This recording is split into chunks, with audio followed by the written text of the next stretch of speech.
Feeder ಕಾಮಗಾರಿಗಳನ್ನು 2027ನೇ ಸಾಲಿನಲ್ಲಿ ಪೂರ್ಣಗೊಳಿಸಿ 157 ಕೆರೆಗಳನ್ನು ತುಂಬಿಸಲಾಗುವುದು.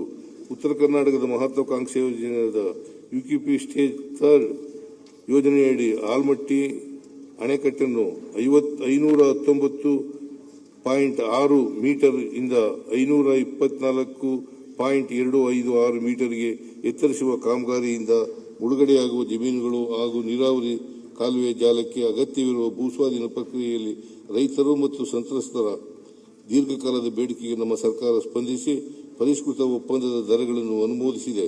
ಮುಳುಗಡೆಗೊಳ್ಳುವ ಖುಷ್ಕಿ ಜಮೀನಿಗೆ ಪ್ರತಿ ಎಕರೆಗೆ 30 ಲಕ್ಷ ರೂಪಾಯಿ ಹಾಗೂ ತರಿ ಜಮೀನಿಗೆ ಪ್ರತಿ ಎಕರೆಗೆ 40 ಲಕ್ಷ ರೂಪಾಯಿ ನಿಗದಿಪಡಿಸಲಾಗಿದೆ. ಒಪ್ಪಂದದ ಐತೀರ್ಪುಗಳ ಮುಖಾಂತರ ಜಮೀನುಗಳನ್ನು ಸ್ವಾಧೀನಪಡಿಸುವ ಪ್ರಕ್ರಿಯೆಯನ್ನು ಪ್ರಸಕ್ತ ವರ್ಷದಲ್ಲಿ ಪ್ರಾರಂಭಿಸಲಾಗುವುದು. ತುಂಗಭದ್ರಾ ಅಣೆಕಟ್ಟಿನ ಶಿಥಿಲಗೊಂಡಿರುವ 33 ಗೇಟ್ಗಳನ್ನು ಬದಲಾಯಿಸಿ ಹೊಸ ಗೇಟುಗಳ ಅಳವಡಿಕೆಯನ್ನು ಮುಂಗಾರು ಪೂರ್ವದಲ್ಲಿ ಪೂರ್ಣಗೊಳಿಸಲಾಗುವುದು. ಮುಂದುವರಿದು ತುಂಗಭದ್ರಾ ಜಲಾಶಯದ ಹೂಳಿನ ಶೇಖರಣೆಯಿಂದ ನೀರಿನ ಸಂಗ್ರಹಣಾ ಸಾಮರ್ಥ್ಯದ ಕೊರತೆಯನ್ನು ನೀಗಿಸಲು ಕೊಪ್ಪಳ ಜಿಲ್ಲೆಯ ನವಲಿ ಬಳಿ ಸಮತೋಲನ ಜಲಾಶಯ ನಿರ್ಮಾಣ ಸೇರಿದಂತೆ ಇತರ ಪರ್ಯಾಯ ಮಾರ್ಗೋಪಾಯಗಳ ಕುರಿತು ಈಗಾಗಲೇ ಚಿಂತಿಸಲಾಗಿದೆ.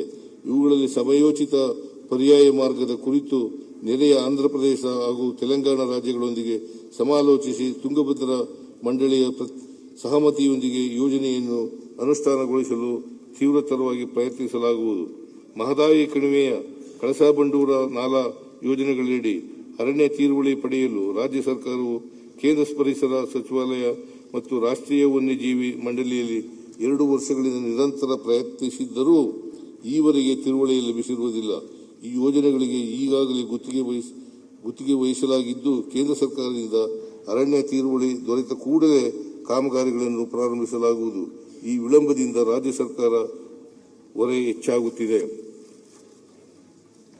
ಚಾಮರಾಜನಗರದ ಹನೂರು ತಾಲೂಕಿನಲ್ಲಿ ಅಂತರ್ಜಲ ಹೆಚ್ಚಿಸಿ ಕುಡಿಯುವ ನೀರು ಹಾಗೂ 12,000 ಎಕರೆ ಬಾಧಿತ ಅಚ್ಚುಕಟ್ಟು ಪ್ರದೇಶಕ್ಕೆ ನೀರಾವರಿ ಒದಗಿಸಲು ಉಡುತೊರೆ ಹಳ್ಳ ಯೋಜನೆಯನ್ನು 409 ಕೋಟಿ ರು ಮೊತ್ತದಲ್ಲಿ ಕೈಗೆತ್ತಿಕೊಳ್ಳಲಾಗುವುದು. ವಿಜಯಪುರ ಜಿಲ್ಲೆಯ ಬಾಬಾನಗರದಲ್ಲಿ 0.67 ಟಿಎಂಸಿ ಸಾಮರ್ಥ್ಯದ ಸಂಗ್ರಹಣಾ ಜಲಾಶಯವನ್ನು ತುಬಚಿ ಬಬಲೇಶ್ವರ ಏತ ನೀರಾವರಿ ಯೋಜನೆಯಡಿ ನಿರ್ಮಿಸಲು ತಾತ್ವಿಕ ಅನುಮೋದನೆ ನೀಡಲಾಗುವುದು. ಜಲಸಂಪನ್ಮೂಲ ಇಲಾಖೆ ವ್ಯಾಪ್ತಿಯ 4 ನಿಗಮಗಳಡಿ ಪೂರ್ಣಗೊಳ್ಳುವ ಹಂತದಲ್ಲಿ 12 ನೀರಾವರಿ ಯೋಜನೆಗಳು, 22 ಕೆರೆ ತುಂಬುವ ಯೋಜನೆಗಳು ಮತ್ತು 3 ಆಧುನೀಕರಣ ಯೋಜನೆಗಳನ್ನು ಆದ್ಯತೆ ಮೇರೆಗೆ ಪೂರ್ಣಗೊಳಿಸಿ 1.16 ಲಕ್ಷ ಅಚ್ಚುಕಟ್ಟು ಪ್ರದೇಶಕ್ಕೆ ನೀರಾವರಿ ಸೌಲಭ್ಯ ಕಲ್ಪಿಸಲಾಗುವುದು. ಯೋಜನೆಗಳ ಪಟ್ಟಿಯನ್ನು ಅನುಬಂಧ 1ರಲ್ಲಿ ಲಗತ್ತಿಸಿದೆ. ಕೃಷ್ಣಾ, ಕಾವೇರಿ, ಗೋದಾವರಿ ಕಣಿವೆಗಳಲ್ಲಿ ಒಟ್ಟಾರೆ 8,045 ಕೋಟಿ ರು ಮೊತ್ತದ 75 ನೀರಾವರಿ ಯೋಜನೆ ಕಾಮಗಾರಿಗಳನ್ನು ಅನುಷ್ಠಾನಗೊಳಿಸಲಾಗುವುದು. ಯೋಜನೆಗಳ ಪಟ್ಟಿಯನ್ನು ಅನುಬಂಧ 2ರಲ್ಲಿ ಲಗತ್ತಿಸಿದೆ. ರಾಜ್ಯದ ತುಂಗಭದ್ರಾ ಎಡದಂಡೆ ಶಾಖಾ ಕಾಲುವೆಯಡಿ ಬರುವ 4,745 ಹೆಕ್ಟೇರ್ ಅಚ್ಚುಕಟ್ಟು ಪ್ರದೇಶದಲ್ಲಿನ ನೀರಿನ ಬಳಕೆಯ ದಕ್ಷತೆಯನ್ನು ಹೆಚ್ಚಿಸುವ ಉದ್ದೇಶದಿಂದ ಪ್ರೆಷರೈಸ್ಡ್ ಪೈಪ್ಡ್ ನೆಟ್ವರ್ಕ್ ಪದ್ಧತಿಯನ್ನು ಅಳವಡಿಸಿ ನೀರಾವರಿ ವ್ಯವಸ್ಥೆಯನ್ನು ಆಧುನೀಕರಿಸಲಾಗುವುದು. ಸಣ್ಣ ನೀರಾವರಿ ಹೆಬ್ಬಾಳ ನಾಗವಾರ ಕಣಿವೆಯ 3ನೇ ಹಂತದಲ್ಲಿ ಶಿಡ್ಲಘಟ್ಟದ ತಾಲೂಕಿನ 45 ಕೆರೆಗಳಿಗೆ ಮತ್ತು ಚಿಂತಾಮಣಿ ತಾಲೂಕಿನ 119 ಕೆರೆಗಳು ಸೇರಿ ಒಟ್ಟಾರೆ 164 ಕೆರೆಗಳಿಗೆ ನೀರು ತುಂಬಿಸುವ ಯೋಜನೆಯನ್ನು 237 ಕೋಟಿ ರುಗಳ ಅಂದಾಜು ಮೊತ್ತದಲ್ಲಿ ಅನುಷ್ಠಾನಗೊಳಿಸಲಾಗುವುದು.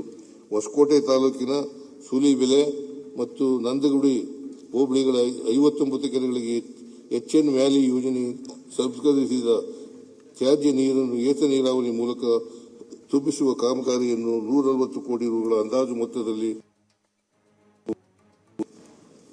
ಬೆಂಗಳೂರು ನಗರದ ವೃಷಭಾವತಿ ವ್ಯಾಲಿಯಿಂದ ದ್ವಿತೀಯ ಹಂತದಲ್ಲಿ ಸಂಸ್ಕರಿಸಿದ 308 ಎಂಎಲ್ಡಿ ನೀರಿನಿಂದ 259 ಕೆರೆಗಳನ್ನು ತುಂಬಿಸುವ ಮೂಲ ಗೋಪಾಲಪುರ ಕೆರೆಯಿಂದ ನೆಲಮಂಗಲ ಮತ್ತು ದೊಡ್ಡಬಳ್ಳಾಪುರ ತಾಲೂಕಿನ 119 ಕೆರೆಗಳಿಗೆ ನೀರು ತುಂಬಿಸುವ ಯೋಜನೆಯನ್ನು 650 ಕೋಟಿ ರುಗಳಲ್ಲಿ ಕೈಗೆತ್ತಿಕೊಳ್ಳಲಾಗುವುದು. 2025-26 ಸಾಲಿನಲ್ಲಿ ರಾಜ್ಯದ ಎಲ್ಲಾ ಜಿಲ್ಲೆಗಳಲ್ಲಿ ಏತ ನೀರಾವರಿ, ಚೆಕ್ ಡ್ಯಾಂ, ಕೆರೆಗಳ ಪುನಶ್ಚೇತನ ಅಭಿವೃದ್ಧಿ ಮುಂತಾದ 112 ಕಾಮಗಾರಿಗಳನ್ನು 1793 ಕೋಟಿ ರು ವೆಚ್ಚದಲ್ಲಿ ಅನುಷ್ಠಾನಗೊಳಿಸಲು ಅನುಮೋದಿಸಿದೆ. ಅನುಬಂಧ 3 ರಾಜ್ಯಾದ್ಯಂತ ಸಣ್ಣ ನೀರಾವರಿ ಇಲಾಖೆಯ ಅಧೀನದಲ್ಲಿರುವ ಕೆರೆಗಳನ್ನು ಅಭಿವೃದ್ಧಿಪಡಿಸಿ ಸಂರಕ್ಷಿಸಲು ವರ್ಧನೆಗೊಳಿಸಲಾಗುವುದು. ಕೊಪ್ಪಳ ಜಿಲ್ಲೆಯ ಯಲಬುರ್ಗಾ, ಕುಕನೂರು ಹಾಗೂ ಕಲಬುರಗಿ ಜಿಲ್ಲೆಯ ಆಳಂದ ತಾಲೂಕಿನ ಜಿಡಗಾದಲ್ಲಿ 25 ಕೋಟಿ ರು ವೆಚ್ಚದಲ್ಲಿ ಅಂತರ್ಜಲ ಹೆಚ್ಚಿಸಲು ಕೆರೆಗಳ ಆಧುನೀಕರಣ, ಅಣೆಕಟ್ಟು ಮತ್ತು ಪಿಕಪ್ ಹಾಗೂ ಚೆಕ್ ಡ್ಯಾಂ ಕಾಮಗಾರಿಗಳನ್ನು ಕೈಗೆತ್ತಿಕೊಳ್ಳಲಾಗುವುದು. ಶಾಲಾ ಶಿಕ್ಷಣ 25-26 ಸಾಲಿನ ಆಯವ್ಯಯದಲ್ಲಿ ಘೋಷಿಸಿದ